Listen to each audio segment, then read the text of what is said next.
Maafisa wa Marekani wamemkamata Ibrahim Traore, kiongozi wa kijeshi wa Burkina Faso, katika operation ya kificho iliyofanyika kwenye mpaka wa Afrika Magharibi.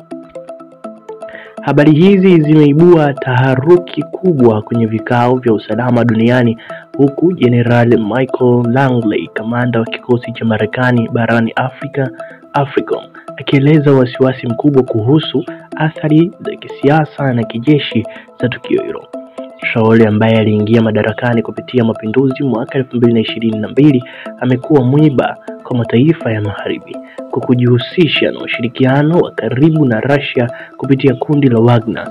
Kukamatwa kwake kunafungua ukurasa mpya wa sintofahamu katika ukanda ambao tayari umetikiswa na mfululizo wa mapinduzi na ugaidi na mvutano wa kimataifa kati ya Marekani, Russia na China. General Langley ana wasiwasi kwa sababu tukio hili linaweza kuchochea chuki dhidi ya Marekani miongoni mwa mataifa ya Sahel na kuzua hali ya kutoamini hata kwa washirika walioko upande wa Marekani.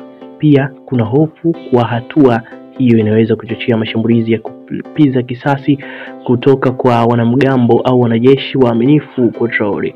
Kwa sasa Washington haijatoa taarifa rasmi kuhusu sababu halisi ya kumkamata Traore, lakini wachambuzi wanasema huenda ni kutokana na tuhuma za kiukaji wa haki za binadamu, shirikiano na vikundi vya wanamgambo au kuingilia maslahi ya Marekani barani Afrika. Je, huu ni mwanzo wa sura mpya ya mvutano kati ya mataifa makubwa barani Afrika duniani? Inasubiri kwa hamu kuona kitachofuata.